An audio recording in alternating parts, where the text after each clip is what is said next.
자, 2022 과학기자대회 두 번째 세션은 코로나19 보도, 아시아 과학기자들의 성찰이라는 주제로 이어지게 되겠습니다. 자, 그 전에 지금 접속하신 분들께 다시 한번 안내 말씀드리겠습니다. 오늘 과학기자대회 참여 후기를요, 정성껏 남겨주신 분들께 과학기자협회에서 모바일 쿠폰 준비했습니다. 지금 보시는 유튜브 영상 아래 공지된 링크를 따라서 들어가시면은요 참여하실 수 있고요. 내년에 더욱더 멋지고 좋은 프로그램으로 발전할 수 있도록 여러분의 귀한 의견 많이 보내주시길 부탁드리겠습니다. 자, 그러면 이제 두 번째 세션을 시작해 보겠습니다. 순서는 싱가포르, 일본, 홍콩, 대만 기자들의 주제 발표 영상을 보신 후에 패널 토론을 하고요. 사전에 받은 질문에 답하는 시간을 가져보겠습니다. 첫 번째 발표로 싱가포르 더 스트레이트 타임즈의 클라라 총 기자님께서 보내주신 주제 발표 영상 시청하겠습니다. Hello everyone. Thank you for inviting me to speak about my experience with COVID-19. To give a brief introduction of myself, I'm Clara and I'm a journalist with the Straits Times, which is an English newspaper broadsheet in Singapore, and we cover all sorts of news, ranging from lifestyle to sports to local daily news. About 2.5 years ago, I actually became part of the COVID-19 core team, which was about the time when the virus first started. And one of the key reasons why I actually joined the team was because of my science background. I actually have a degree in chemistry at Imperial College London, and this actually allowed and helped me a lot along the way, such as understanding how the virus works and the science behind how it spreads, and from reading academic papers to speaking with scientists and other health experts, it was really helpful.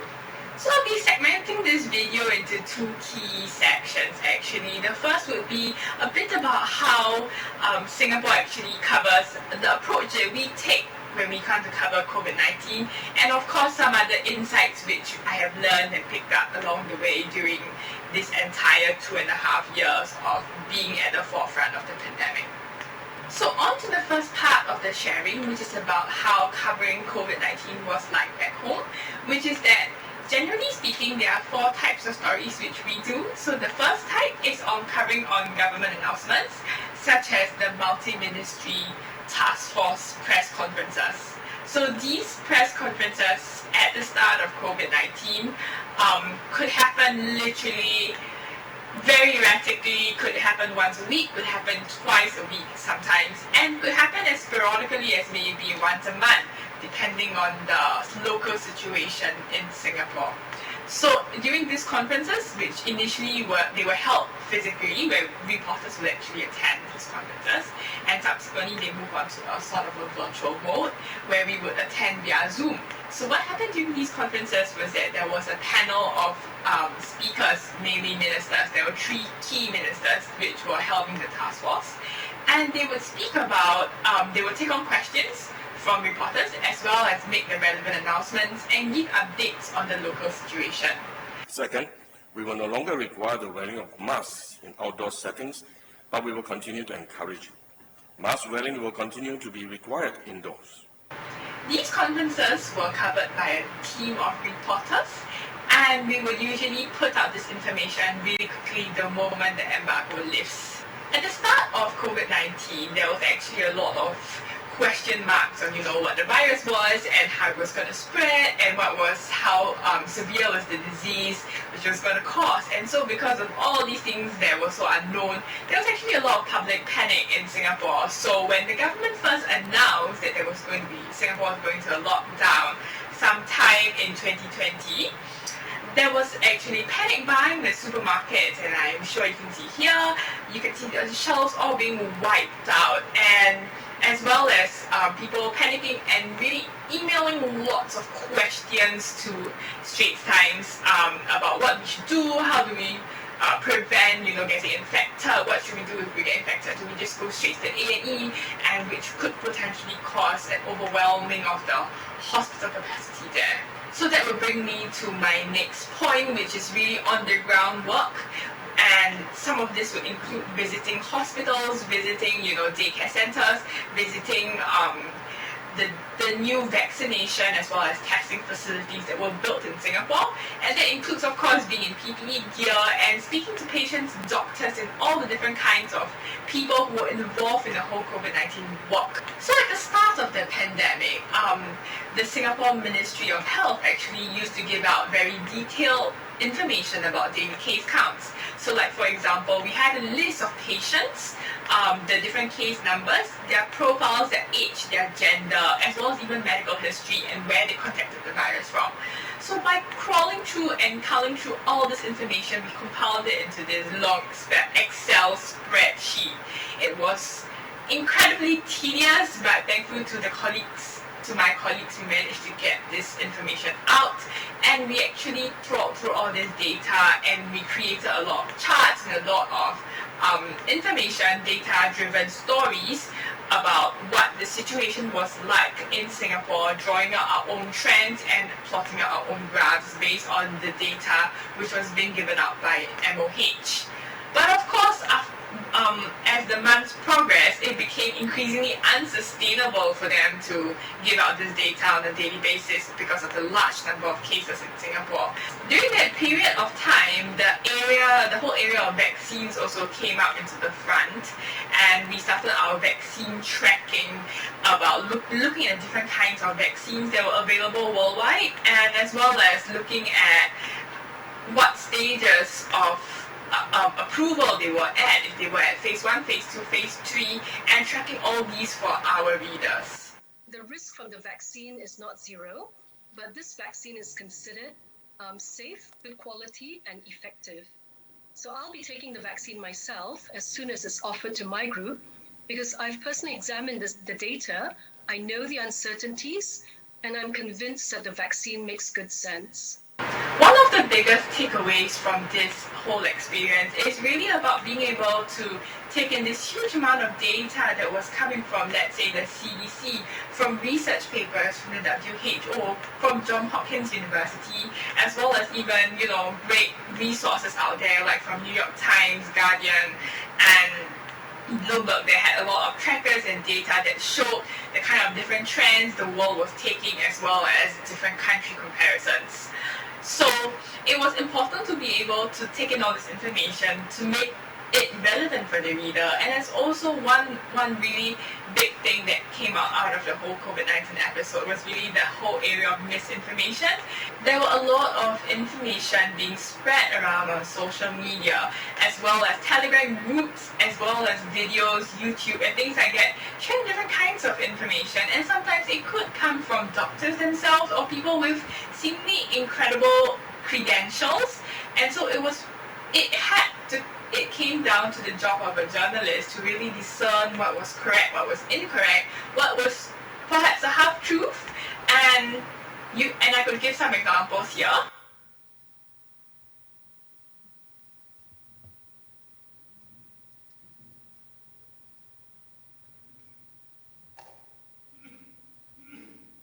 On Telegram, a lot of anti-vaccine groups actually popped up, and I joined those groups out of sheer curiosity, and it was kind of crazy, some of those discussions that were coming up. So this is one example. And finally, on to my last point, the fourth point, about what kind of stories we cover, and that would be basically, we have this explainer kind of stories known as Ask STs. So Ask STs is different from the usual news angles that we use, but more like a Q&A kind of format whereby readers can actually send in their questions to us, and we had this email for readers to send in their questions, as well as we compiled it from the kind of emails which we ourselves were getting. And usually these questions come in when government announcements were being made. So some examples of these questions include, like, let's say the government announced that there were only group sizes of about 5 people, or 5 people were actually allowed. So then people started to ask, like, what if I have a family of more than 5? So am I allowed to go out together, or do I have to, stand at a distance away from my child? And things like that. So we took on all these questions. We actually asked the ministries and as well as the relevant people involved, and we answered them in a very succinct Q&A format. And this also helped when we tried to explain science concepts to them, like for example, what was an mRNA vaccine, and even things like, what other kind of side effects you'll get if you take an mRNA vaccine, will it actually change your DNA? And we answered them in a very, as a Q&A kind of style, which really helped readers and made things a lot more understandable. I think one of the biggest things which I learned from COVID-19 was to really read widely, and everything was really left to your imagination on how you wanted to craft the story. It was just this boundless amount of information which we had access to, which we needed to pick and choose which one was relevant, and as well as toy with our creativity on how we wanted to display this information. Like, do we want it in a video format, as a lot of things right now in social media, so it could even be like a TikTok video, or even like Instagram reel or something like that. So it's about engaging the audience and making all this information relevant to them, as well as to not overload them with too much information so that they end up getting COVID fatigue. Alright, thank you so much. That's all from me, and thank you for listening to my sharing. If you have any more questions, you can always email me here. And yeah, have a good day ahead.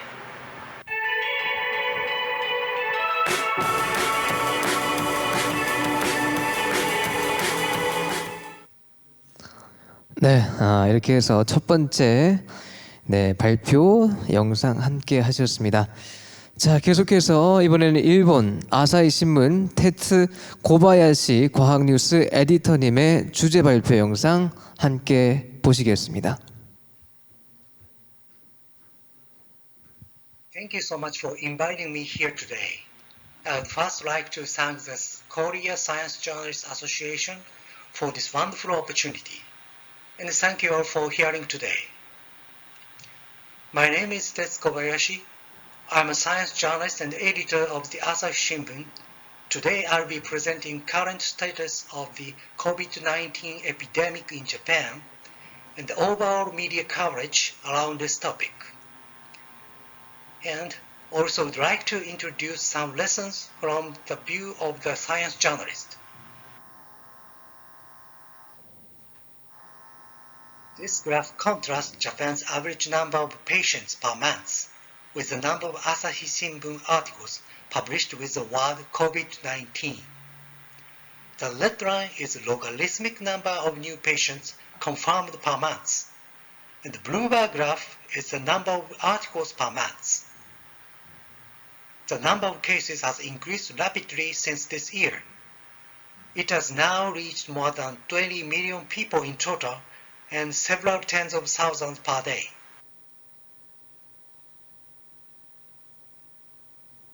There have been a total of 7 waves since the first case in Japan was confirmed in January 2020. Currently, we are still struggling with the spread of the 7th wave of infection caused by the BA.5 Omicron subvariant of the virus. At the end of September, we still had about 50,000 new cases per day. While the number of patients increased, articles regarding the matter tend to see a decline.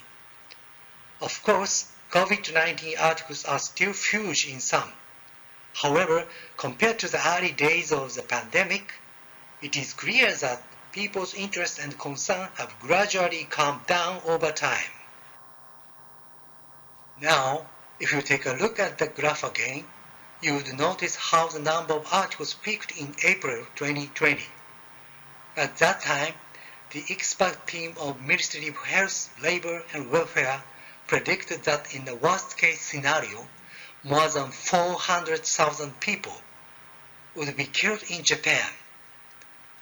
This was very shocking and caused controversy nationwide. As of September 2022, the total death toll in Japan has been 44,000. This is a result of numerous efforts, such as vaccination and stay-at-home orders issued by the government several times for more than 2 years. However, a certain number of people recognize that the scientists must have made mistakes or exaggerated their predictions. From a science journalist's point of view, I considered cases like this as a kind of example of science literacy.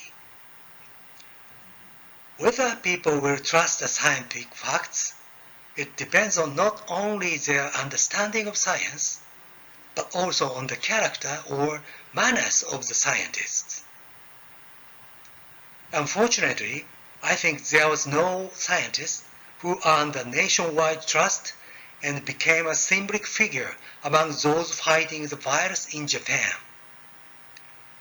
Sometimes people were divided and confused over scientific analysis and advice by the government expert panel.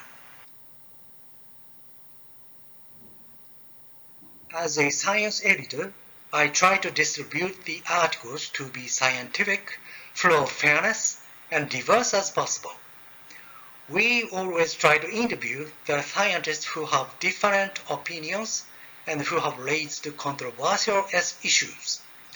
Of course, claims clearly not based on science fact or just with conspiracy theories are unacceptable. In the COVID-19 pandemic, we learned that the relationship between science and the politics was more important and complex than we thought. The intersection between the two, science and the politics, sometimes result in irrational decision making. Initially in Japan, the member of the experts panel consists of scientists and experts from infectious disease and public health fields. However, the membership has changed through the process. And then, economists and leaders in business are added to the panel. It seems that the government had concluded only the scientists' advice to be insufficient and unachievable. The voices of the business owners and others were significant in progressing the Japanese economy. Evaluating and reporting such government policy has always been a difficult subject to navigate. For example, while some media supported PCR testing on large groups of people, some were against it. Opinions are also divided on whether the Tokyo Olympic Games should be held amid the continuing spread of infections, or if so, whether it should be open to foreign or domestic audiences. In the early days of the outbreak, we didn't have enough information on the virus, and it took time for scientific knowledge to accumulate. We did not always get our reporting correct and right, but we should try to do our best to be as scientific as possible, especially in the science news articles. Now, let me show you an example of successful risk communication. When the Japanese government called on its citizens to prevent infections, it used the slogan, "Avoid the three Mitsu." Mitsu is a kanji character associated with density. The government created the term, the three things citizens are advised to avoid. The Japanese government announced this slogan in March 2020. It was easy to understand, well received by both the press and the people. This was a very helpful tactic in spreading awareness and preventing infection. So what lessons can we learn from this? I think this shows that science communication is so effective that we science journalists should learn from it as a good example for reporting. Based on science, but easy to understand, just simple. I'm sure this is where science journalism has a major role to play.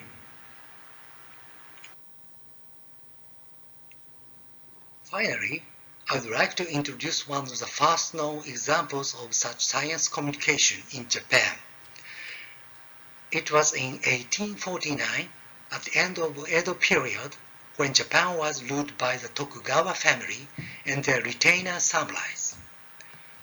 Before modernization began, Japan was in a state of isolation from other countries, and the only information from the West was limited trade with the Netherlands that took place on a small island in Nagasaki at the south part of Japan. Even though they never had enough information, they learned about Western medicine from books and learned the innovative method for preventing smallpox called cowpox vaccine. Cowpox vaccine is a method that uses a bovine disease pathogen similar to smallpox, discovered by Edward Jenner, 18th century England. It was recently discovered that the virus was not from disease of cows, but from disease of horses. This illustration is a flyer drawn by a scientist at the end of the Edo period for the purpose of explaining cowpox vaccine. They try to let people know how the vaccine works for their health. A boy riding a white bull is attacking a smallpox demon or virus. At that time, most people had not learned science and could not understand how the vaccine really worked. And there were some people who believed the superstition that cowpox vaccination would turn you into a cow. The truth be told, the cowpox vaccine was highly effective, and thanks to the effort of the scientists of the time, the cowpox vaccine spread through the country within a few years. They successfully explained the scientific findings to the public and promoted the vaccine.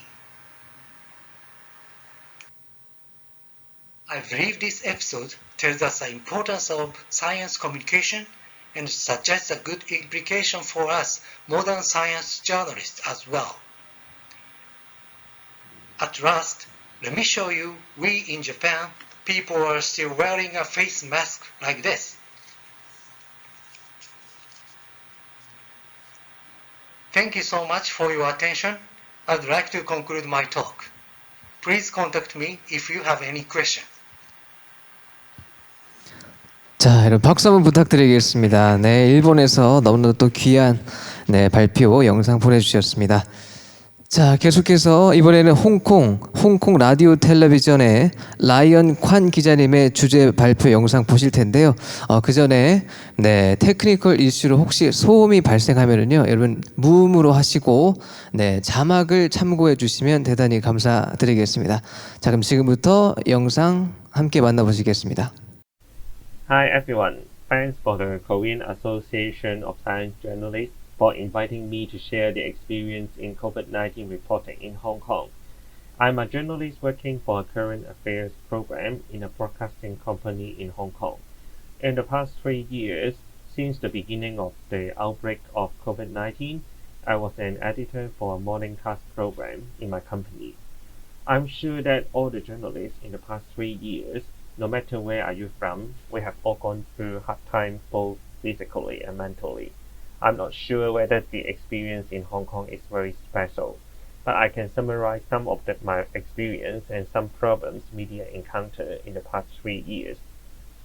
I think most of you know that in 2003, another epidemic, SARS, has seriously attacked Hong Kong too, resulting in around 300 people dead. However, when comparing to SARS, which lasts for only 4 to 5 months, the COVID-19 is much more long-lasting and the impact is more widespread than SARS. In 2003, media has accumulated some experience in reporting this kind of epidemic or disease and how to arrange human resources under the threat of epidemic. One of the experience is the division of clean team and dirty team in office. I'm not sure if it is the same in other countries. However, it's very important in Hong Kong's environment because Hong Kong is densely populated. The newsroom area in Hong Kong is very crowded, which makes transmission of COVID in office very easy.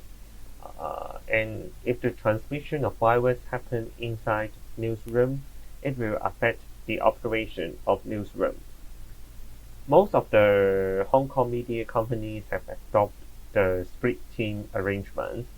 So for the dirty team, it refers to daily news journalists doing their work outside, such as going to press conference or public places with high risk, such as hospitals. The dirty team journalists usually, rather than going back to the main office, they go to the office in other locations to avoid working in the same environment with the clean team reporters. So for the clean team, it refers to the backup journalists, editors, or new anchors. This is to minimize the risk of transmission of virus between the newsroom.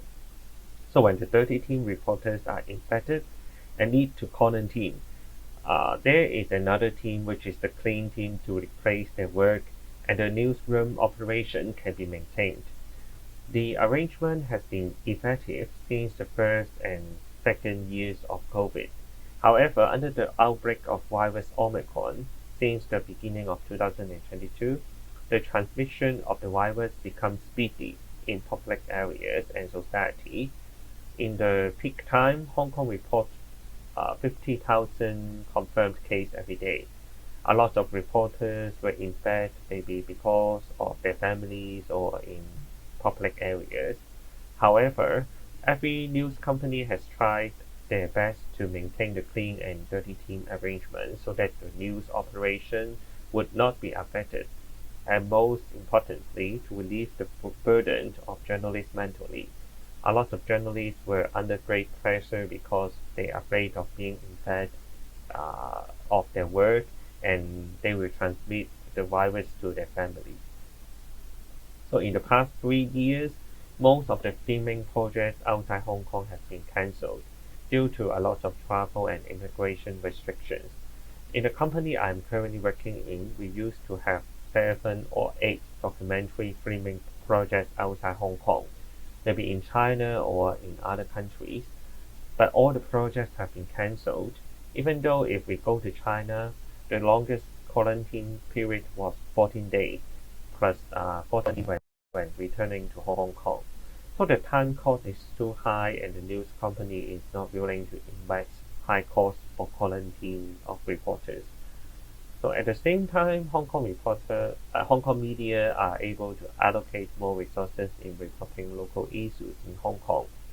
However, under different social distancing measures implemented by government in the past 3 years, such as group gathering regulations, school suspension, public life has been seriously interrupted. A lot of events or conferences have been cancelled.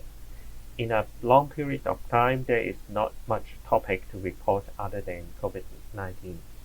For journalists or producers of weekly current affairs program or documentary, we encountered much difficulties to look for interviewees who are willing to allow crew members to enter their homes.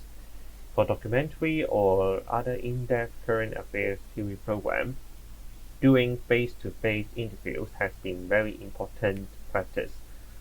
And we also need to film different footage of the interviewees. However, for public residential buildings in Hong Kong, it is very crowded. Maybe there are 2,000 or 3,000 people living in one building. At the time when COVID-19 was serious, it was very hard to get permission of interviewees to film in their living place because it has high risk of transmitting the virus to them, and we cannot bear the consequences that may happen to them. We really understand the concerns, but at the same time, it really affects our work. Because the program I'm working for is a 30-minute weekly program, we need to ensure there is program to broadcast every week.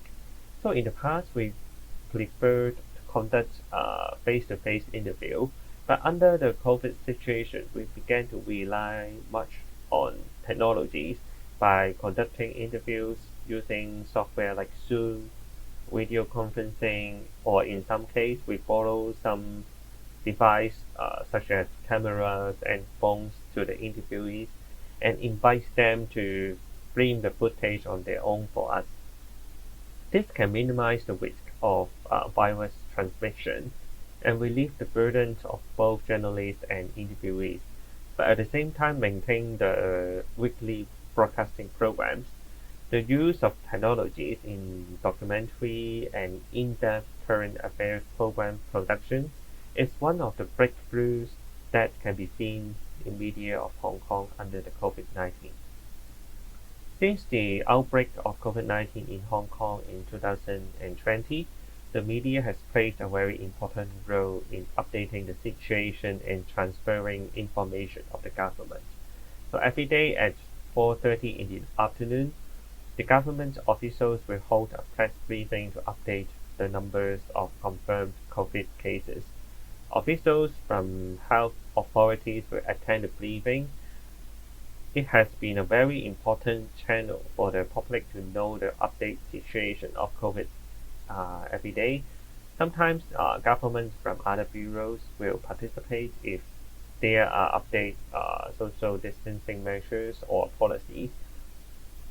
For journalists, it is a very important occasion because they can directly raise their questions to government officials and look for their response.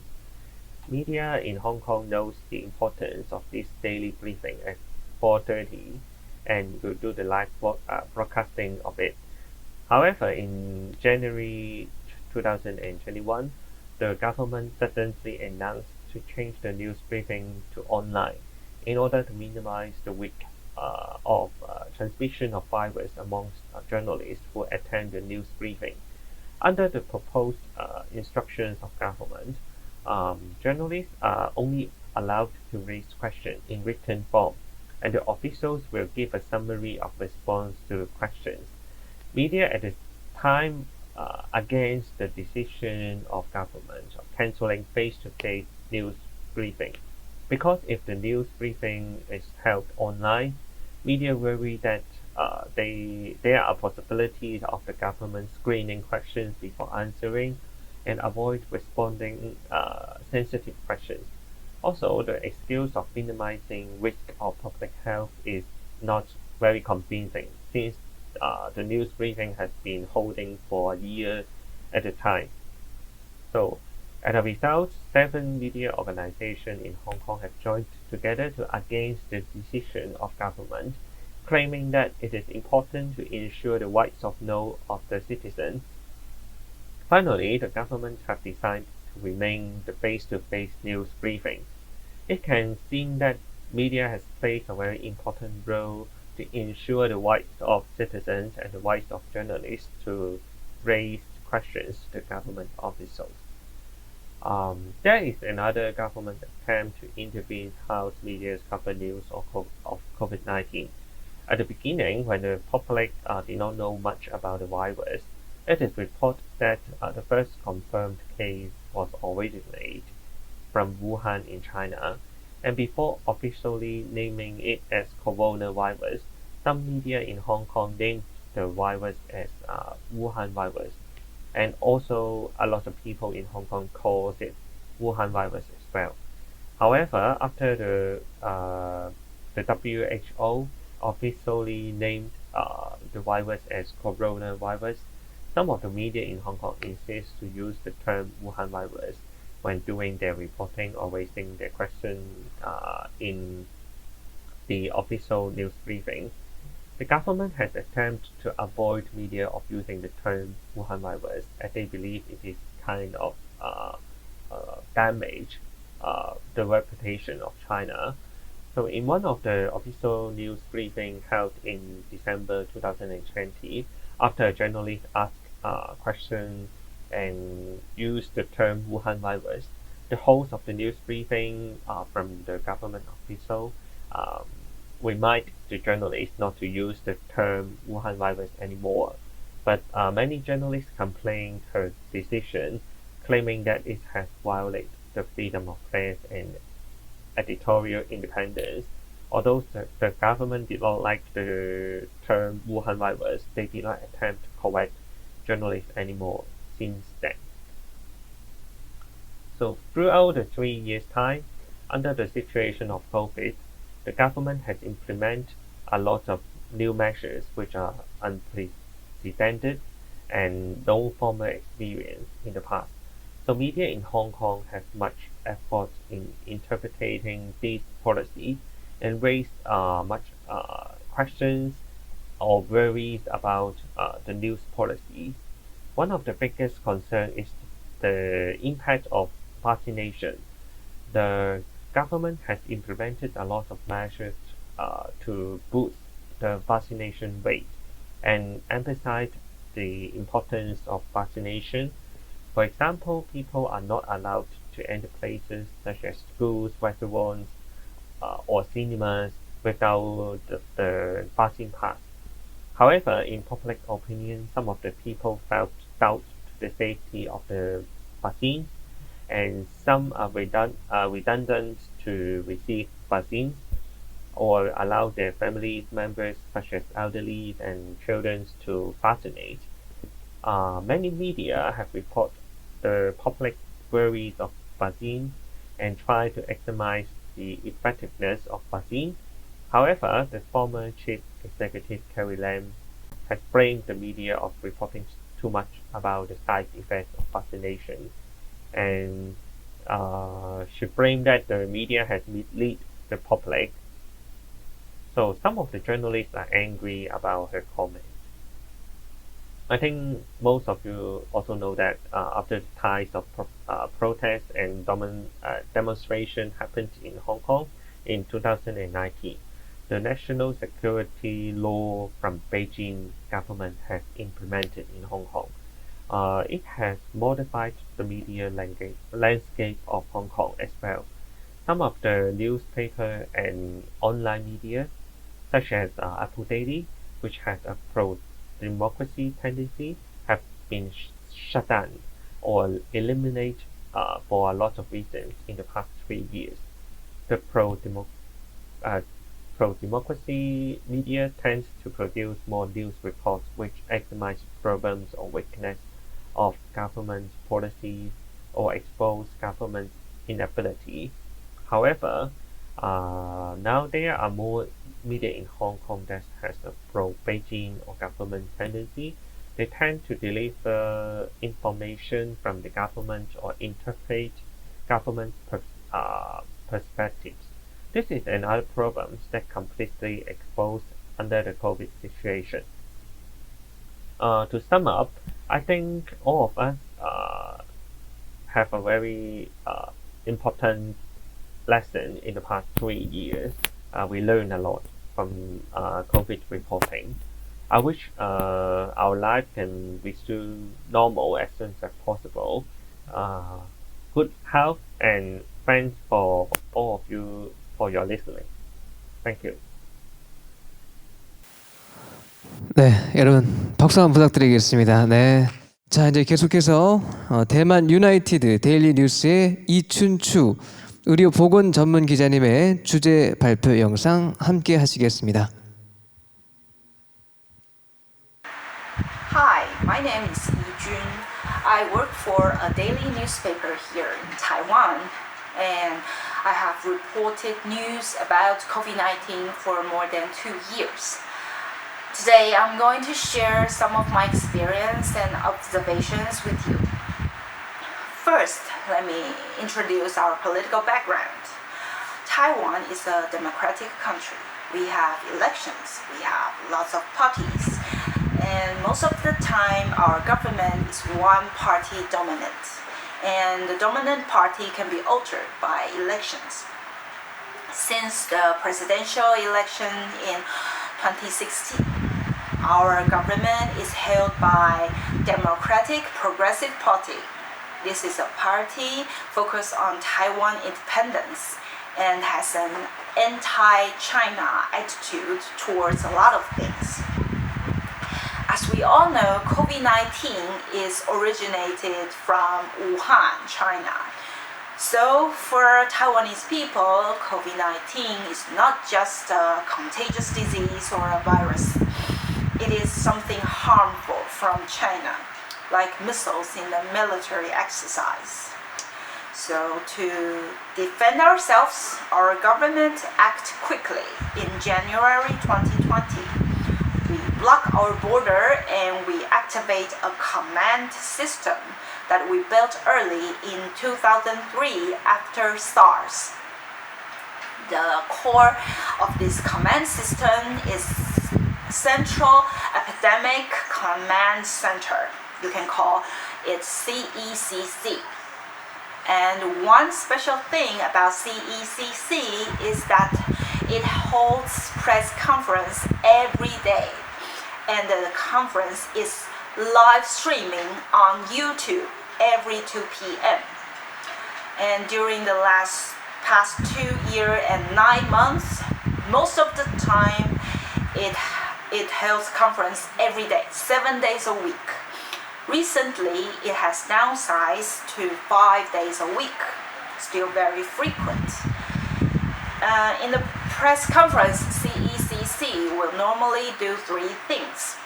First, they count numbers, including local cases, imported cases, deaths, vaccine coverage, hospital bed vacancies, and use amount of antivirus drugs, and so on. Second, they report major findings in epidemic investigation, and they explain all kinds of regulations. Third, they answer questions from the media. Other than the government officials, the CECC has a so-called expert group. And those experts will also sit on stage in the press conference to support policies with scientific terms. If this frequent press conference works well, it should be a great opportunity to accomplish true information transparency and to discuss policies in an open, democratic, and scientific way. Unfortunately, I don't think it works this way. The major purpose of this show is to demonstrate a capable government and to perform like there is true transparency and to pretend that all policies is based on science. But there are many examples about the lack of science behind policies. For instance, now we have passed the peak of BA5 epidemic, and they love to emphasize on our achievements, like vaccine coverage is above 80%, and 99% of confirmed cases are asymptomatic or only with mild symptoms. The CECC loves to brag how great Taiwan government is, but they never really face real problems, and lots of ongoing policies has no scientific base at all. Like, we are still blocking all the travelers with strict quarantine rules, including people who had full vaccination and negative test results. And they have to isolate themselves for at least 3 days. And it is still mandatory to wear masks in both outdoor and indoor public areas, while it is okay to eat in a crowded restaurant with strangers. And some psychiatric facilities still don't allow visitors and don't allow residents to go out. People die from COVID-19 has to be cremated in 24 hours, and people couldn't say goodbye in a respectful way. Oh, and all the CDC staffs are banned from going aboard for no justified reasons, and this ban will continue to the end of March next year. and they just kept telling everybody, Taiwan is outstanding, Taiwan can help. And they seized every opportunity to make government officials look like God, especially the CECC commander. And it worked. The commander had resigned and became the capital city mayor candidate in July. And while the BA2 and BA5 cases were rising at that time, there will be a big election in November 26 this year. And the government planned to win by using the popularity of CECC officials. Okay, enough about the government. Let's talk about the general public. The live streaming press conference is very popular in Taiwan. For the general public, it's like watching a show.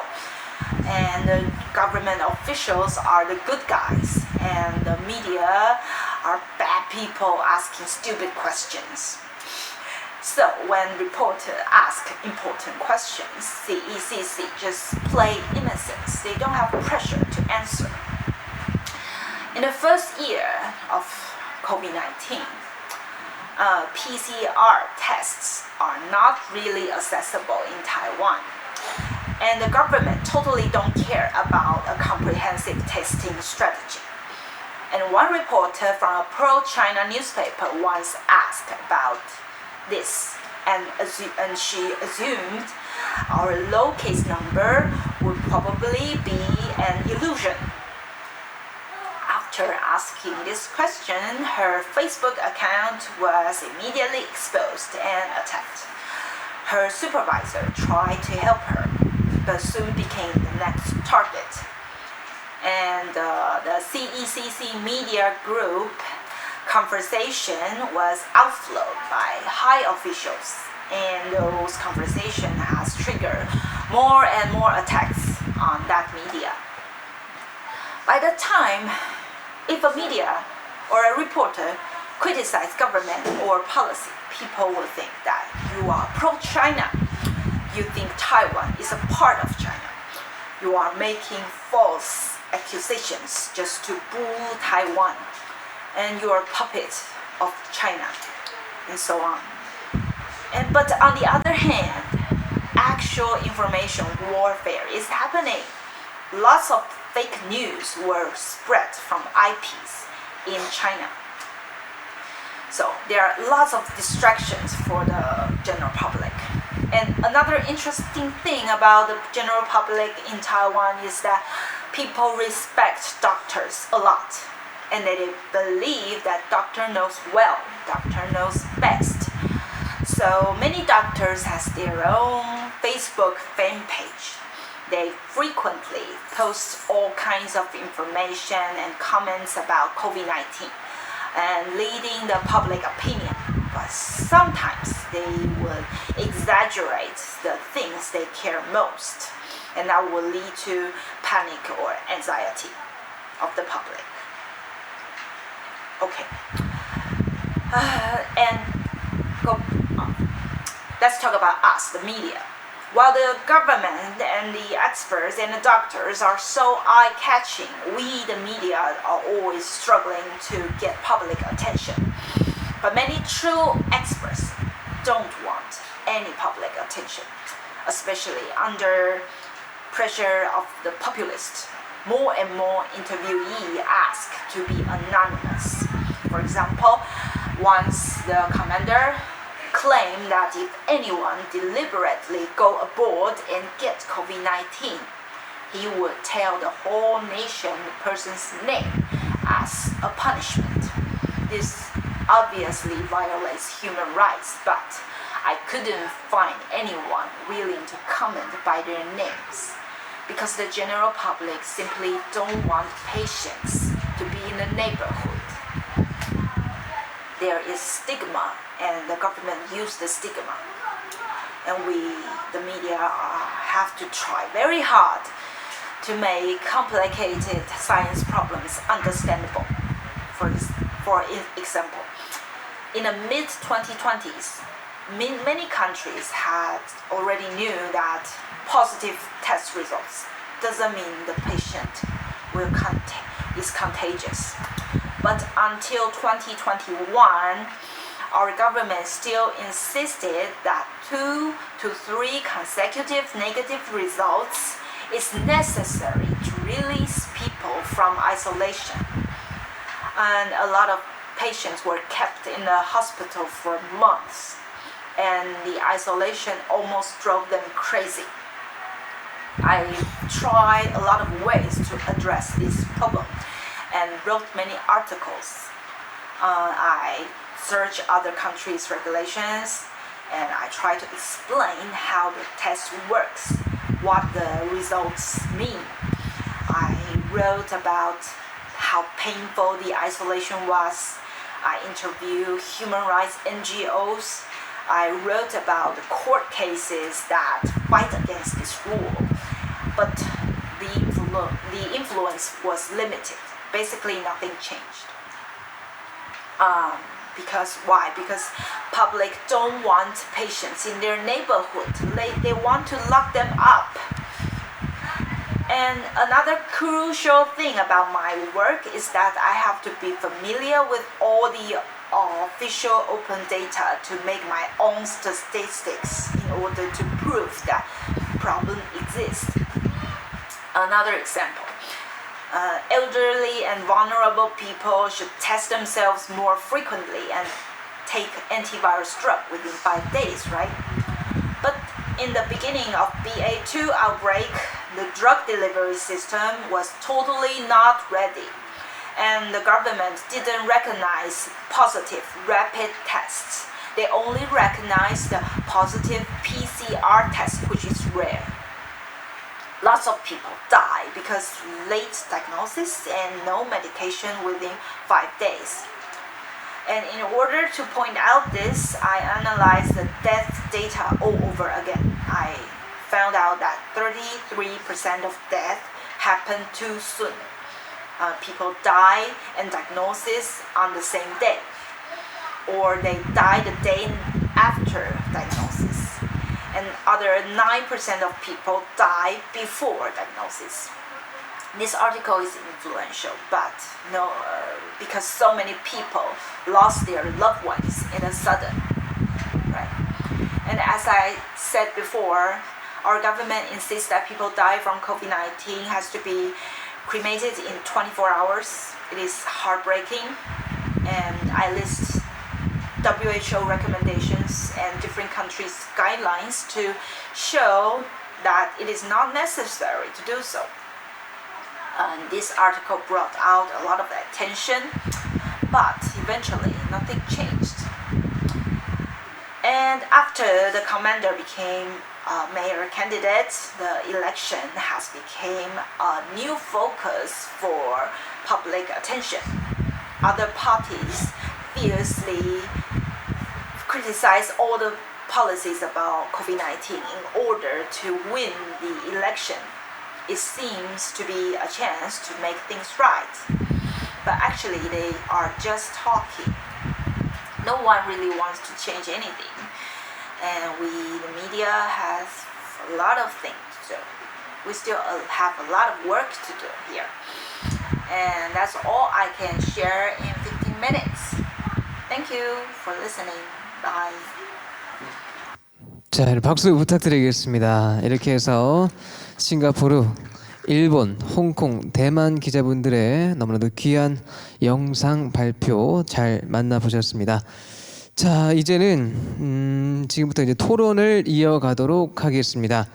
토론은 과학기자협회 회장이신 이영환 조선비즈 과학 전문 기자님이 이제 자장을 맡아주시겠고요.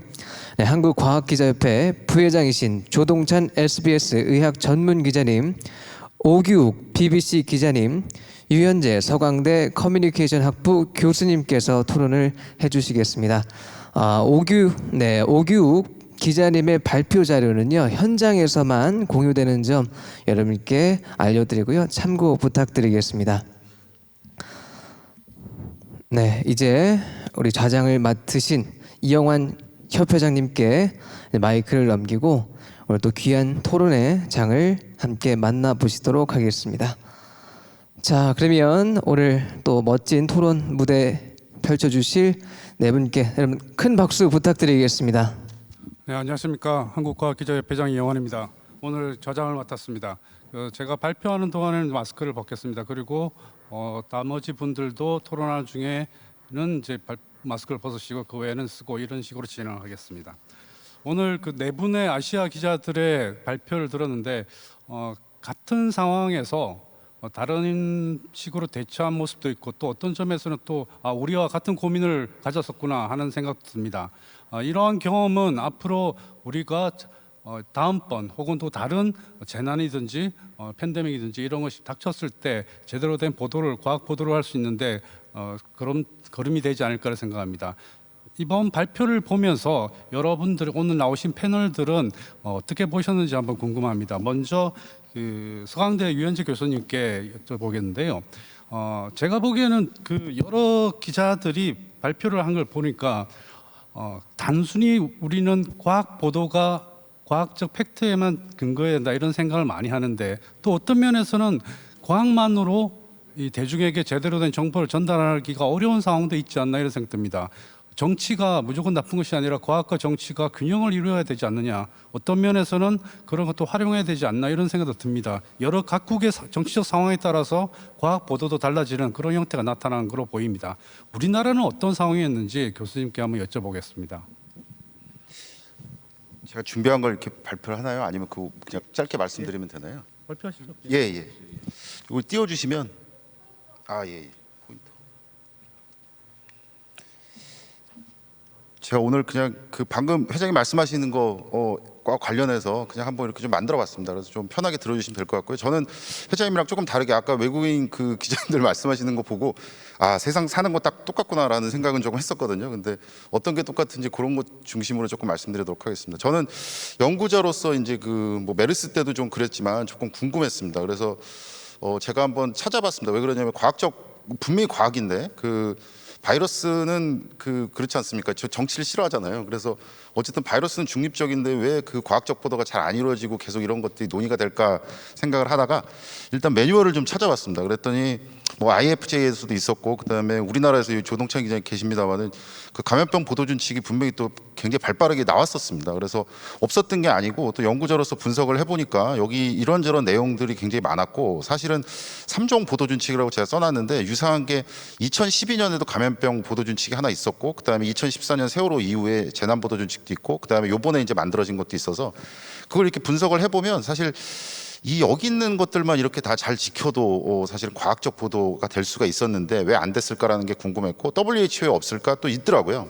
그러니까 이런 것들 그다음에 CDC 그러니까 이런 사안들이 굉장히 다 있고 그다음에 그거 자체 그러니까 원칙들을 다룬 것 자체를 또 기사화한 외국의 어떤 기사들도 분명히 있었고요. 그래서 이런 부분에 있어서 그리고 저도 또 이제 언론진흥재단이랑 같이 좀 협업을 해서 어떻게 하면 기자님들이 조금 더 이제 원활하게 지킬 수 있을까에 대해서 뭔가 성과물도 만들어서 유튜브에 올려놨기도 하고 뭐 그랬습니다. 그래서 결국은 사실은 DNA화 안 된 것이지 뭔가 매뉴얼이 없대거나 뭐 그랬던 것은 아니다라는 생각이 좀 들었고요. 그리고 제가 이제 그냥 연구자로서 오늘 그냥 말씀을 좀 드리고 싶었던 것은 이게 외국 기자님들 이렇게 한 걸 제가 다 봤거든요. 그래서 사실 우리나라 얘기만 하려고 그러다가 그렇지는 않은 것 같고 그냥 거시적으로 좀 봤을 때 과학 보도가 왜 과학적으로 이루어지지 않는가에 대해서 나름 한번 그냥 연구자로서 한번 이론을 한번 생각을 해봤습니다. 그래서 3P다 뭐 이렇게 한번 해봤고요. 제가 그냥 거시적으로 생각한 거니까 과학이라 그랬을 때 과학 말고 어떤 변수가 있을까? 그래서 배경 변수나 뭔가 이런 상황 변수가 있을 것이다. 첫 번째는 이 양극화의 문제였다라는 생각이 좀 들었습니다. 우리나라에 해당되기도 하고 그다음에 다른 나라에 해당되기도 하는 건데요. 결국 우리나라는 47대 48의 국가 아닙니까? 그래서 그 부분만 봐도 사실은 그게 왜 폴라라이제이션이라고 제가 했었냐면 양극화라 그래서 물론 이제 정치 양극화 이런 것만 말하는 건 아니고 거기에 보면 이제 뭐 빈부라든가 아니면 굉장히 이념이라든가 그다음에 리터러시라든가 이런 것들이 양극화되면 과학이라는 중립적인 걸 이용하게 된다라는 생각이 들었습니다. 그리고 그 중립적인 거를 이용하게 되면 제일 나쁜 게 우리가 보통 이제 언론에서 말하는 프레임화 됩니다.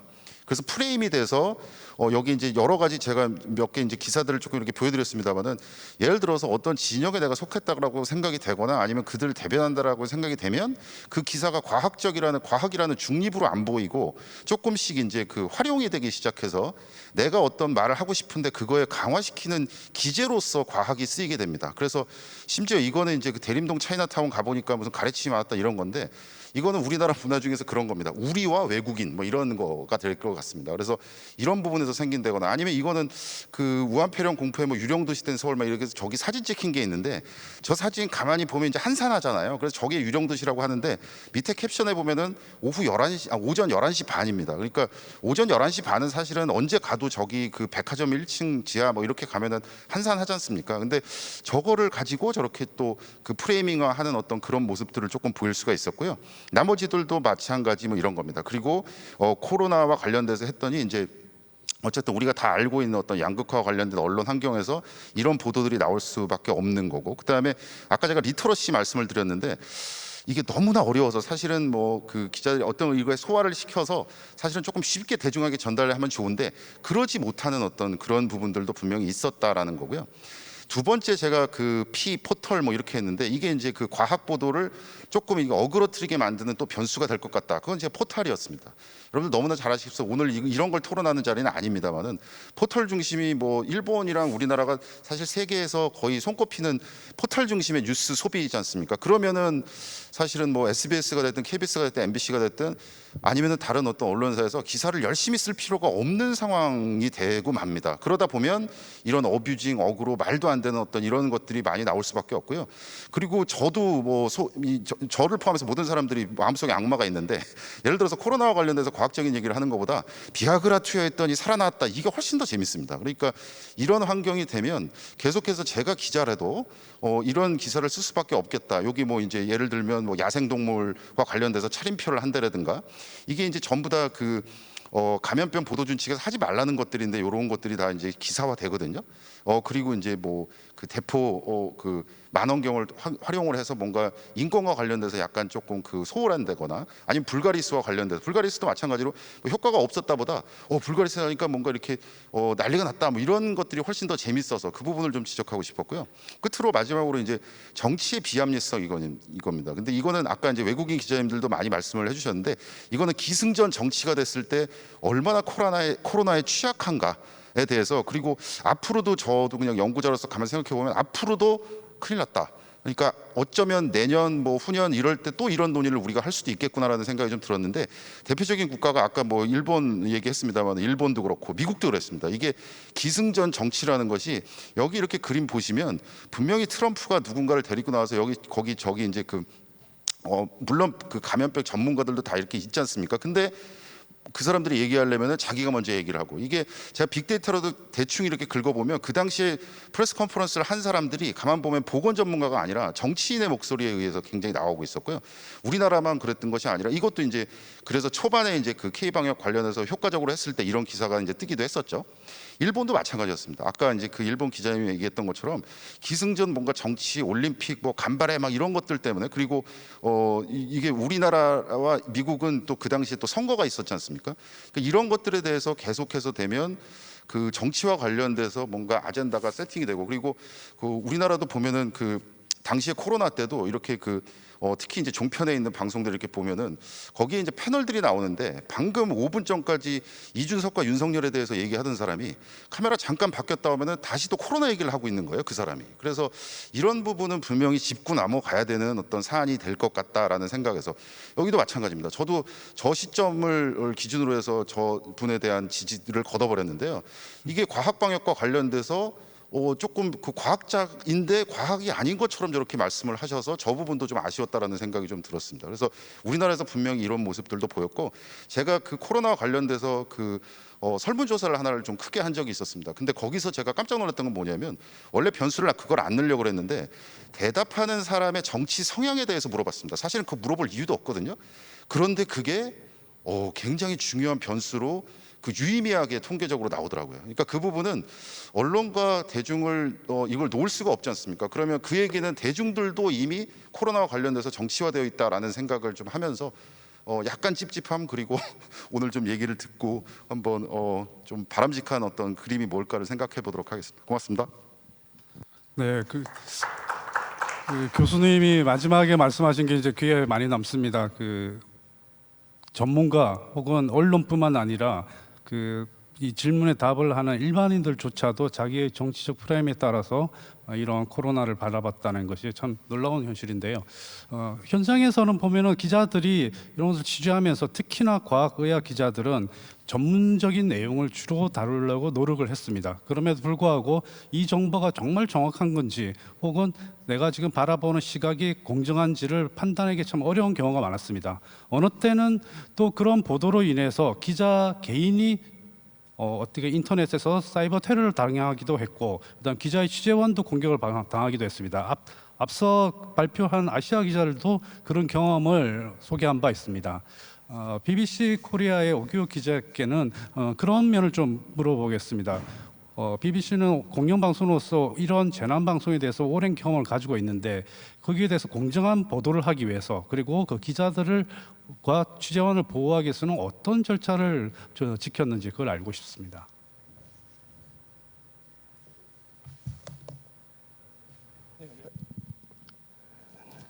네, 안녕하세요. 토론에 참가하게 된 BBC 오기욱 기자입니다. 저도 간단하게 슬라이드를 먼저 준비했는데요. 질문에 직답을 하기 전에 먼저 앞서 그 발표하신 아시아 기자분들 발표를 들으면서 여러 가지 공감하는 부분도 많았고요. 저는 그 영상을 보면서 크게 두 가지로 키워드로 약축시킬 수 있다고 생각하는데요. 하나는 바로 말씀하신 것처럼 공정성, 특히 신뢰할 수 있는 정보 전달이었고, 두 번째로는 이해하기 쉬운 정보 전달이었습니다. 다른 언론사들 마찬가지로 저희 BBC도 코로나 기간 이례적으로 많은 뉴스를 생산했는데요. 이러한 팬데믹 기간 많은 뉴스를 생산했지만 또 이전과는 경험하지 못했던 이 팬데믹이라는 상황과 또 뉴스를 바라보는 독자들의 시각과 니즈의 변화 때문에 저희에게도 새로운 과제를 던져줬던 것이 사실입니다.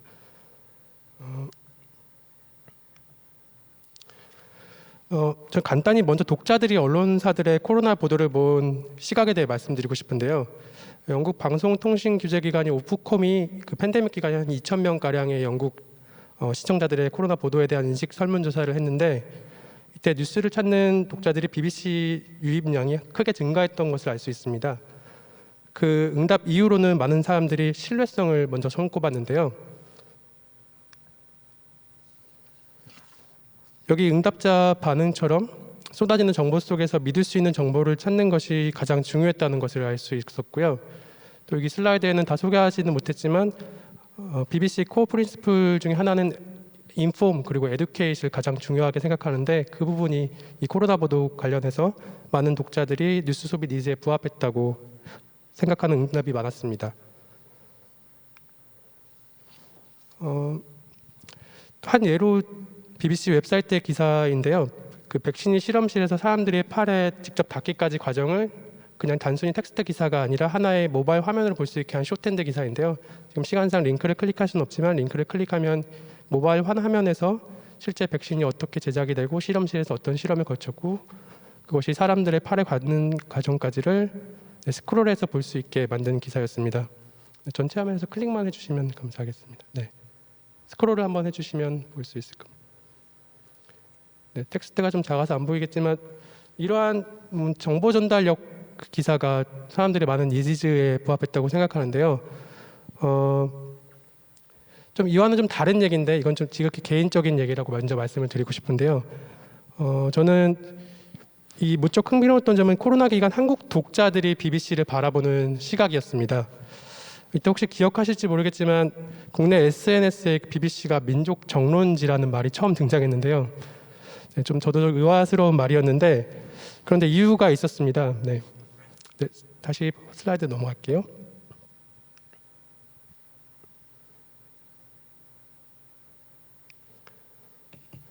2020년 3월이었는데요. 그때 BBC는 팬데믹 초기 한국의 체계적인 방역과 또 의료 서비스를 집중해서 보도했는데요.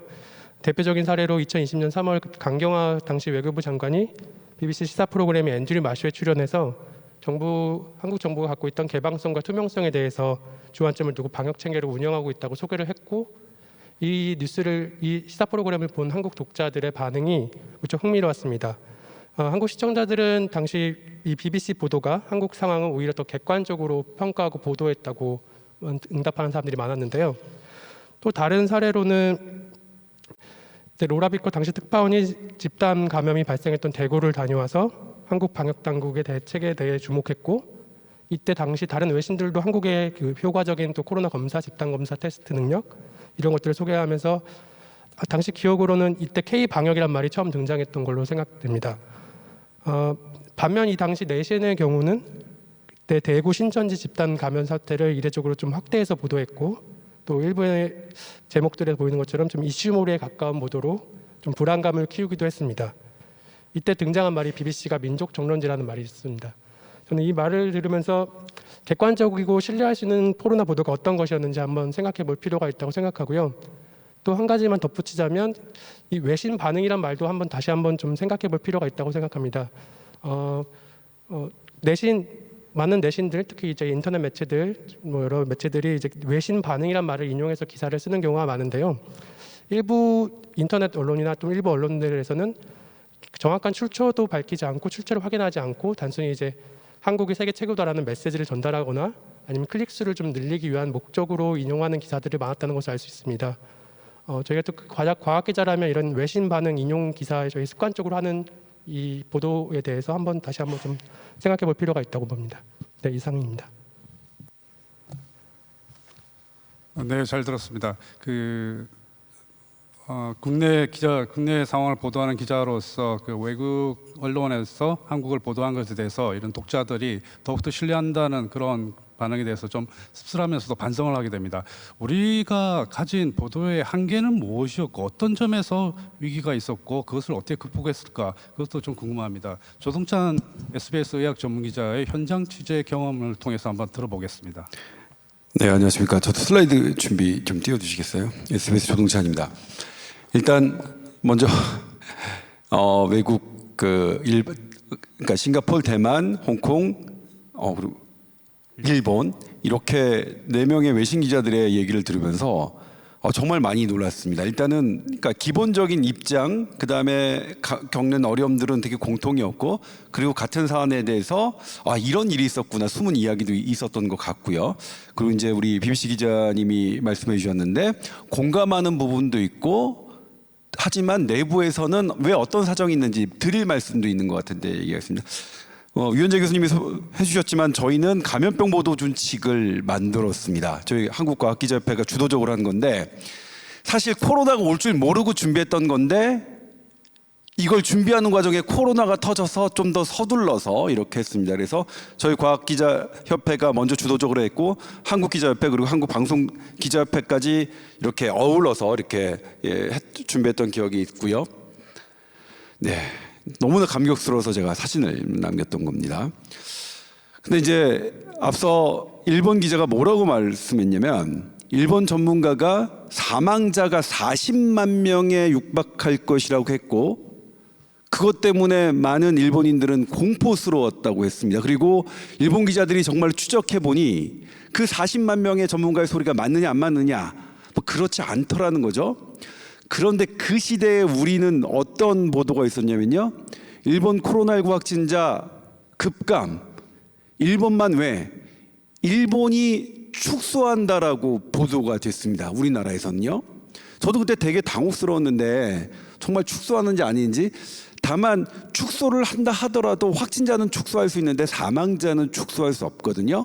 일본의 사망자는 환자 속도와 같은 궤를 하고 있었습니다. 그러니까 일본에서는 지나치게 공포가 과장된 전문가가 있다고 했는데, 역으로 우리나라에서는 일본이 축소한다는 보도가 이어졌습니다. 왜 그랬을까요? 당시 우리나라가 K박영을 되게 잘한다, 이제 사실 그 당시에 국뽕과 관련된 보도들이 적지 않았는데, 거기에 반기를 드는 입장에서 일본은 봐라, 일본도 우리나라보다 더 좋은데, 이런 것에 또 다르게 한면으로 이렇게 보도된 게 아닌데, 실제로 일본 기자의 얘기를 들어보니 사실 우리가 함부로 일본에 대해서 이렇게 소박 겉핥기식으로 보도해서 우리나라의 실정을 이게 뒷받침하려는 게 맞는지 좀 반성이 되는 대목이 아니었나 싶습니다. 네, 사실 이 실제 유해함과 우리에게 얼마나 위험한가 이것을 판별하기는 너무 어려운데 코로나19는 새로운 것이라서 더 어려웠던 것 같습니다. 그래서 초기에는 저도 반성하건대 얘가 갖고 있는 유해성에 너무 치우쳐서 우리가 갖고 있는 실제 위험에 대해서 냉정하게 평가하지 못했던 것 같다는 걸 저도 반성하고 있는데 역시 외신 기자들도 그 부분에 대해서는 공감하는 것 같습니다. 근데 아마 처음에는 누구나 그럴 수밖에 없었을 거라는 생각이 좀 들고요. 근데 한 가지 그 과도한 위험성, 그러니까 유해성을 극대화한 그 위해성이 누구에 의해서 주도됐느냐는 경계에 되냐면 전문가였습니다. 아까 대만도 그랬고 일본도 그랬죠. 이 고도의 전문가라는 사람들이 위험을 오히려 과장하는 것이 이어지는 현상이 일본과 외국에서도 있었는데 우리나라에서도 다르지 않았다.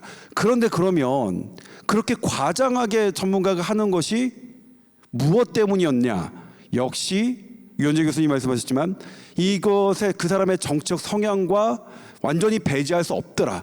이런 부분들이 여전히 한계로 지적되는 부분 같고요.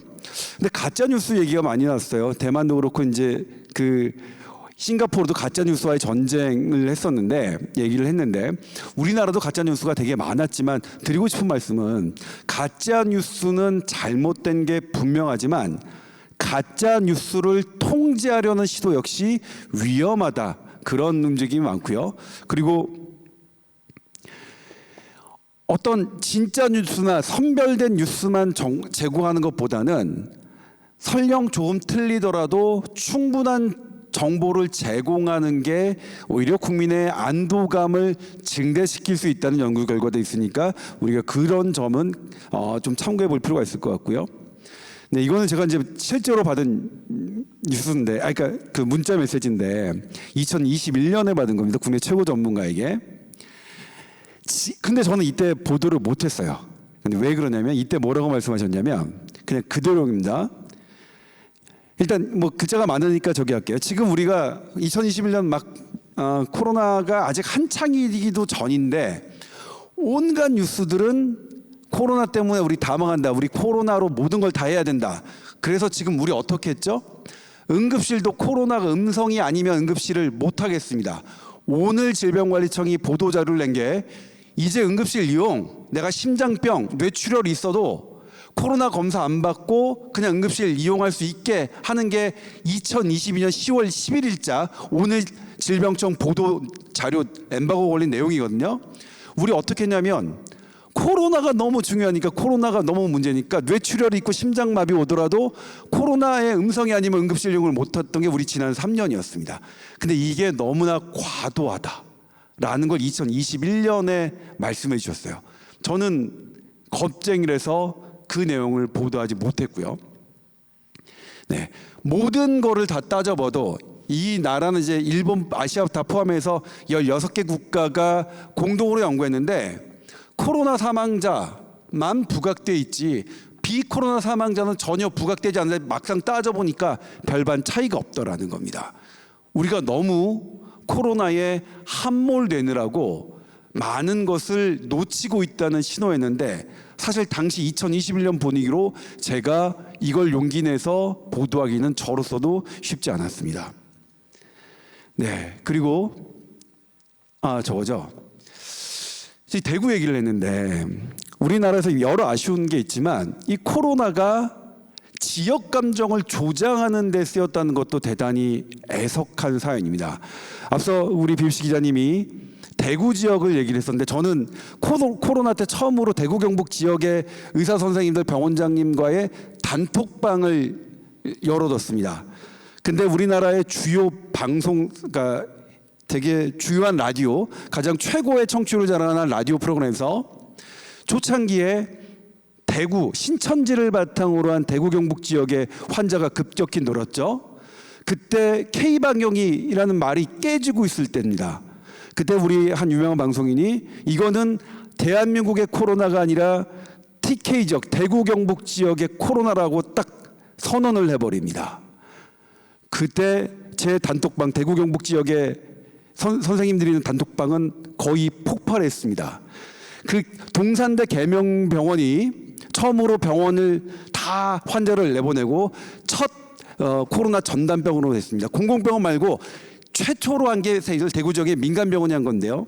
그때 분위기를 말씀드리면 뭐냐면, 그래, 대한민국 정부 우리 버렸지, 알았어, 우리가 알아서 할게, 우리가 알아서 할게, 이 분위기가 있었던 겁니다. 그리고 그 감정은, 그 지역을 차별했던 감정은 여전히 존재하고, 저는 선거 때마다 그것이 여전히 반영되고 있다고 생각하는데, 당시 우리 그 국회의원 선거를 앞두고 있었죠. 이런 여러 가지 우리나라에서도 이 선거에 악용된 아주 가장 좀 우리가 뼈아프게 반성해야 될 사례가 아닌가 싶고요. 또 하나 있죠. 우리 백신 부작용을 이거 지금 뭐냐면 백신 맞으라는 보도를 하기가 너무 지금 어려운 시국이었는데, 그 출발점이 어디서 됐느냐? 국내 전문가, 의대 교수가 질병청 브리핑에서 뭐라고 말씀하셨냐면, 백신 맞고 부작용 생기는 것은 백신 맞고 집에 돌아가다가 자동차 사고 나는 것과 똑같다. 이렇게 지금 여당 대표도 그걸 인용하셨죠. 자동차 사고보다 확률이 낮다. 이걸 듣는 분들이 어떨까요? 저희 회사를 얘기하자면 그걸 브리핑해서 옮겨 적는 그 저희 회사 직원이 그걸 옮겨 적으면서 자기는 백신을 맞지 않겠다고 결심을 했대요. 왜냐하면 백신 부작용을 대하는 대한민국 전문가들의 태도가 고작 이런 거구나. 듣는 사람을 너무 무시하는 처사였죠. 그리고 그게 지금 2년 넘게 이어지면서 이제는 반백신이 걷잡을 수 없을 만큼, 그러니까 취재 기자도 너무 부담스러울 만큼 이런 게 있는데, 이렇게 불합리하고 비합리적인 게 왜 이렇게 거세지냐는 분명한 이유가 있었을 겁니다. 예, 그리고요, 이제 우리나라도 중국과 관련돼서 너무나 많은 이게 있었죠. 사실 바이러스가 조작됐다는 게 잘못된 보도를 하기에도 쉽지 않았습니다. 예, 당시는 왜냐하면 정부가 친중국적이라고 생각했기 때문에 반중국적인 어떤 보도를 하는 게 또 이게 그 반정부 세력을 하는 어떤 그 무언가로 해서서 이 과학적 팩트를 보도하기도 사실 쉽지 않았는데요. 예. 아무튼 그다음에 이제 우리가 또 반성해야 될 건 뭐냐면, 지금 아주 우리 감염되면 확진자 동선 다 공개했는데 그거 정말로 맞는지 한번 저기해야 될 것 같고요. 전문가들의 견해가 정치적으로 엇갈렸던 것, 미국, 우리나라 그리고 일본, 대만 다르지 않았다는 것, 우리가 앞으로 이런 과학적 사실의 정치성을 배제하는 것이 정말 우리 코로나19에 우리가 극복해야 되는 가장 큰 숙제가 아닌가 합니다. 마치겠습니다. 네, 조동철 기자가 현장의 경험을 생생하게 들려줬습니다. 조 기자도 분명히 지적한 것처럼 이 정치와 과학의 충돌, 이런 문제는 늘상 경험했던 문제인 것 같습니다. 근데 항상 과학 기자나 의학 기자에게는 전문성의 바탕에서 객관적인 보도를 해라, 그리고 과학적 팩트를 가지고 보도를 하라고 합니다. 그러나 그 결과물이 각종 미디어를 통해서 나올 때는 단순히 과학 기자, 의학 기자의 기사만으로 되는 것이 아니고 전체적인 사회적 맥락에서 보도가 되거든요. 그런 점에서는 과학 보도만 가지고 객관성을 담보하기는 정말 어려운 것 같습니다. 근데 아까 유 교수님께서 코로나 보도를 평가할 때 그것은 모든 것이 코로나를 주제로 한 보도이긴 하지만 그것이 과학 보도, 의학 보도가 아닌 모두 전체를 포함했다고 생각합니다. 저희는 감염병 보도 준칙을 만들면서 이러한 전 사회가 위기에 빠질 수 있는 팬데믹이 발생하면은 회사 내에서, 언론사 내에서 태스크포스를 구성해서 여러 분야의 종합 취재를 하고 그것을 서로 정보를 나누면서 객관성을 보장해야 된다라고 제안을 했거든요. 근데 현장에서 지켜지지 않았습니다. 유 교수님은 보시기에 이런 문제는 어떻게 해결할 수 있을까요? 이게 하이라키가 있고 누가 결정해야 되고 이런 건 아닌데, 아까 이제 어떤 기자였죠? 외국 기자, 아마 일본 기자였던 것 같은데요.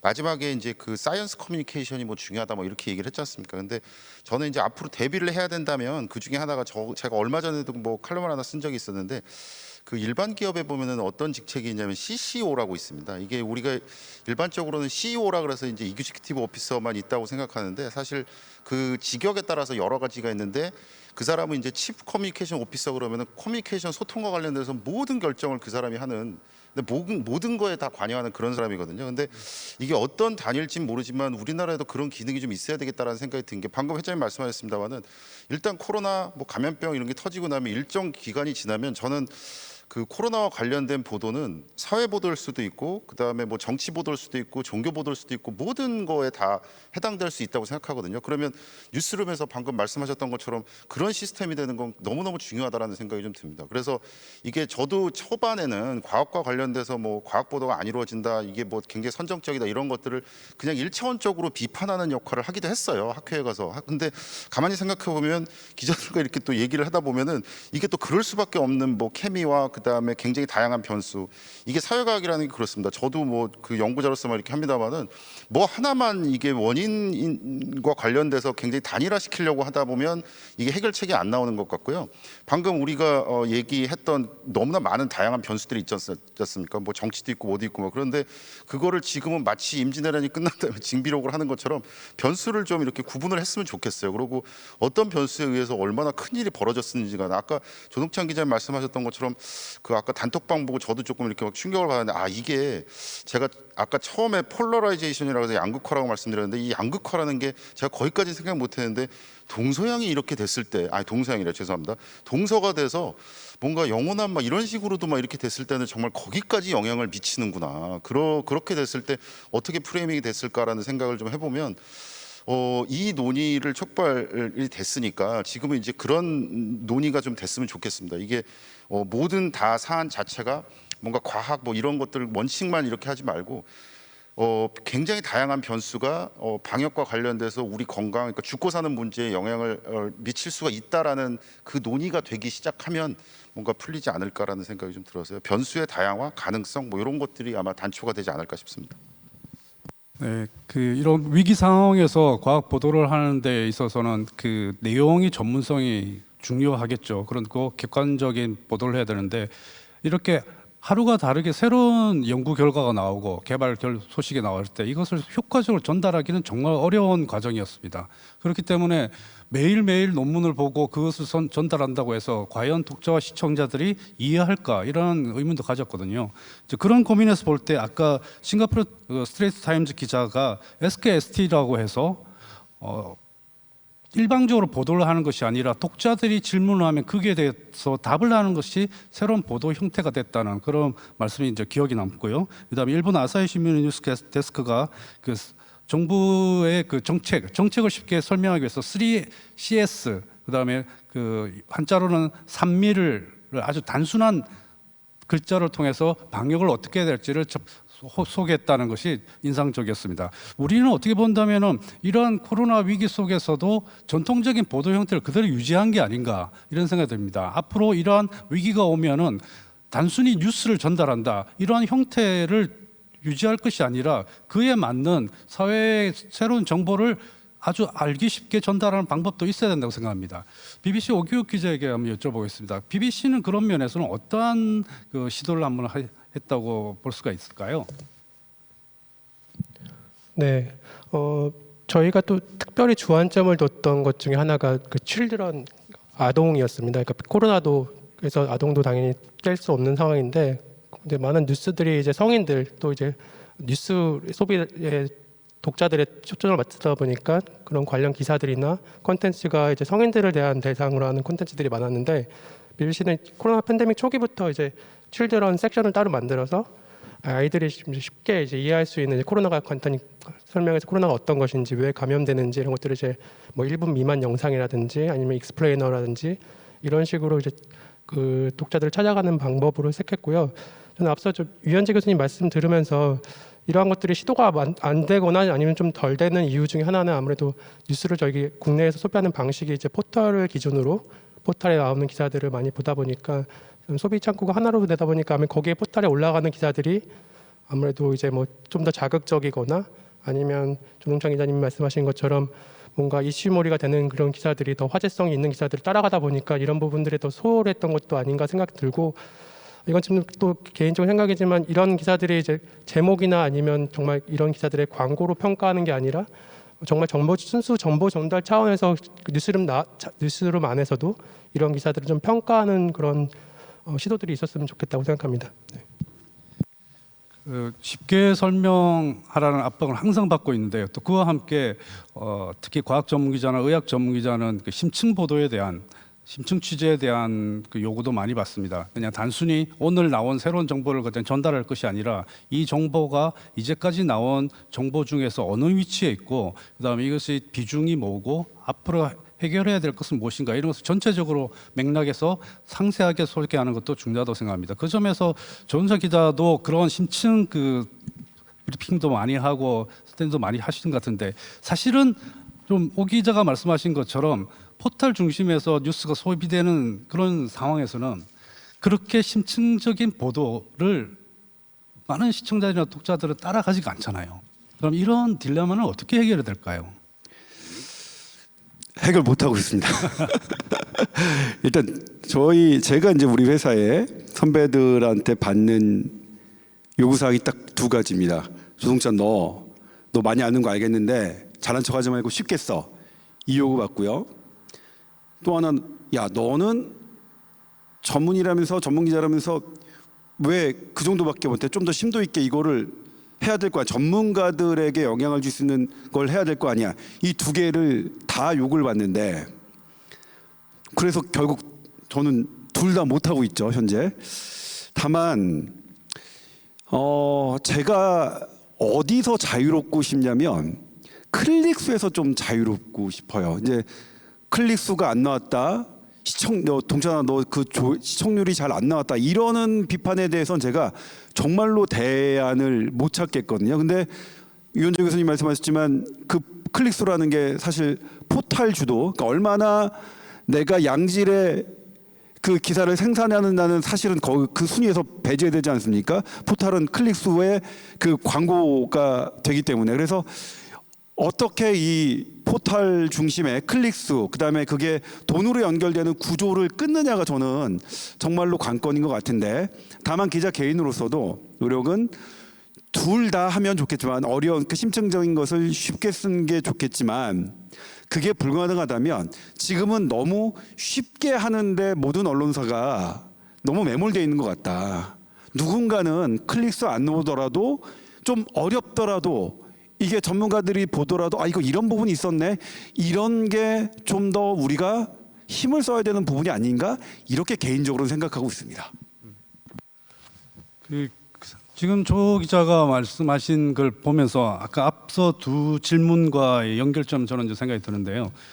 쉽게 쓰는 것은 항상 같은 기사 형식, 같은 보도 형식에서 쉽게 쓰려고 하면은 짧은 지면, 짧은 보도 시간 내에서는 사실상 불가능한 것들이 많은 것 같아요. 그런데 아까 아시아 기자들의 경험을 보면은 아예 기사 형식을 파괴해서 독자나 시청자가 원하는 정보를 그에 맞는 형식으로 보내는 하나의 시도를 하고요.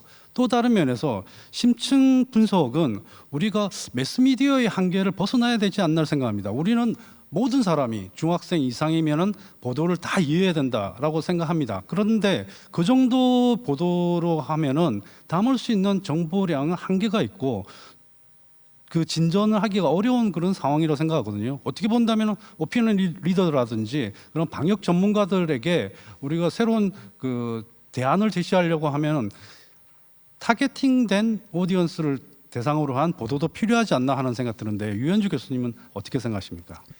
예, 이게 좀 그냥 편하게 말씀드리면 저는 아까 회장님 말씀하셨습니다만 이제 에스크 ST인가 처음에 이제 발표하신 거기서도 나왔었는데요.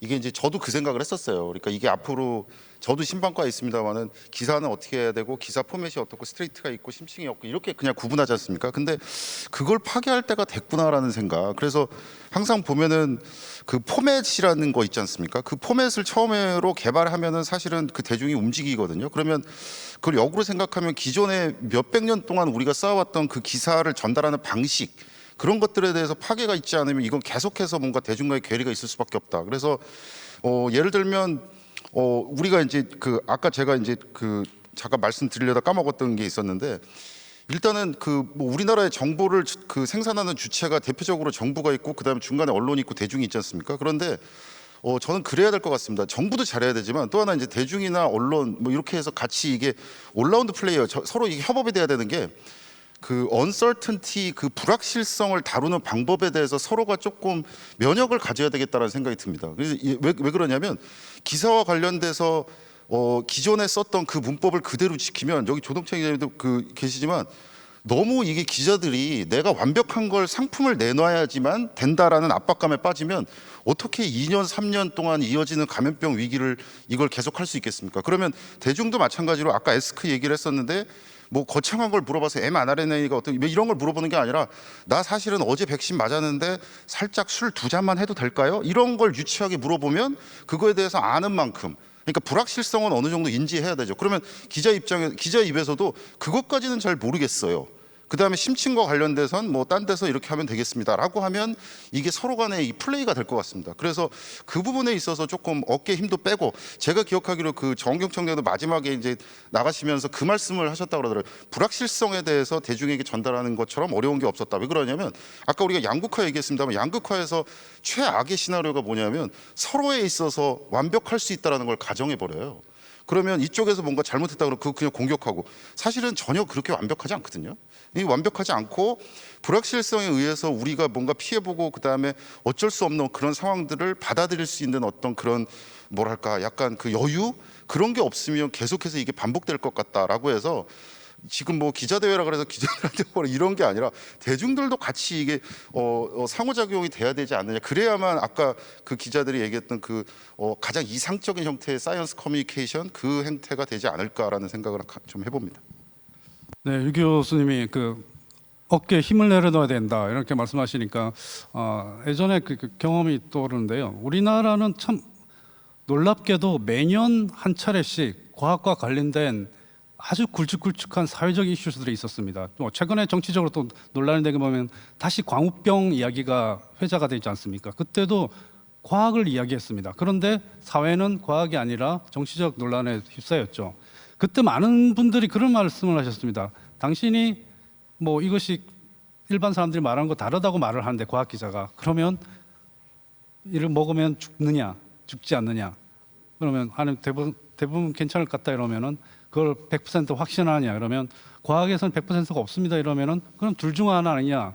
그럼 50%다 이런 식으로 이상한 산수가 나오는데요. 그러다 보니까 모든 언론도 어떻게 본다면 또 자칫하면 어떤 정치적 입장에 따라서 또 한쪽에 서게 되고 이런 것은 있는 것 같습니다. 최근에 여러 방송이 새로 생기면서 이것은 그 방송의 특성이 아니라 규제 때문에 정치 보도의 규제 때문에 균형을 맞추다 보니까 한쪽 입장만 가진 사람을 내세우는 것이 아니라 양쪽을 뭐 예를 들면 여야 이렇게 한 명씩 나와서 발표하는 것이 하나의 포맷이 됐는데요. 근데 이런 방역에서도 그런 양쪽을 하다 보니까 보는 사람들은 좀 혼란스럽거든요. 오기욱 기자께 좀 여쭤보겠는데요. 우리는 항상 과학 보도를 넘어서서 취재에서 공정성을 이야기하지 않습니까? 그런데 그 공정성이 양쪽을 다 이야기하는 것이 정말 공정한 것인가? 어떻게 본다면은 과학에서는 과학계에서 합의된 더 신뢰를 가는 그런 쪽의 의견도 있을 텐데 또 물론 소수의 의견도 있고요. 이런 경우에는 BBC에서는 어떻게 대응하나요? 좀 어려운 질문인 것 같은데요.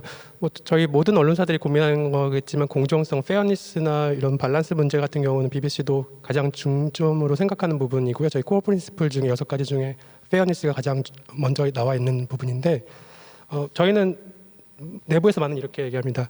1대1로 비중을 다룬다고 해서 꼭 페어니스는 아니다. 그러니까 그 차이인 것 같습니다. 어떻게 큐레이션을 하느냐도 중요한 것 같은데 뭐 반대 의견을 가진 사람을 다룰 때 그 비중을 1대1로 꼭 가질 필요는 없다고 저희는 보고 있고요. 단순히 따지면 해버세이 그 발언권은 당연히 필요하다고 생각을 하고 그건 당연히 모든 저희 언론 보도 준칙에 들어가서 이제 보도할 때는 필요한데 이걸 어떻게 큐레이션하는 것은 또 다른 문제라고 생각합니다. 그러니까 아까 앞서 얘기했던 것이 코로나 같은 보도 특별히 이제 코로나 보도 같은 경우는 이제 이슈 기사들이나 이런 것들하고 좀 좀 달라야 된다고 생각을 하는데 저희 BBC 같은 경우도 이런 것들을 이제 필라 콘텐츠라고 해서 이제 중요 기사들이라고 해서 이제 사람들이 가장 제일 궁금해하지만 또 반복적으로 궁금해하는 기사들을 따로 묶어서 이제 모든 기사들이나 아니면 관련 뉴스들에 이제 저희는 임베딩이라고 하는데 그 기사 안에서 볼 수 있게, 그러니까 독자들이 스스로 큐레이션을 할 수 있게 찾아가도록 했는데요. 뭐 예를 들어서 이제 코로나 이제 감염 후유증이라든지 아니면 이제 2차 감염, 뭐 재감염 뭐 그런 것들을 계속 반복적으로 궁금해하고 아직도 많이 찾는 기사인데, 그런 것들을 이제 필라 콘텐츠라고 해서 온라인 기사 같은 경우, 특히 BBC 온라인 뉴스 같은 경우는 이제 그림이나 아니면 이렇게 쉽게 찾아갈 수 있도록 기사를 보면 그 관련 링크를 찾아갈 수 있도록 큐레이션한 것들, 이런 부분들이 좀 주요했다고 봅니다. 네, 알겠습니다.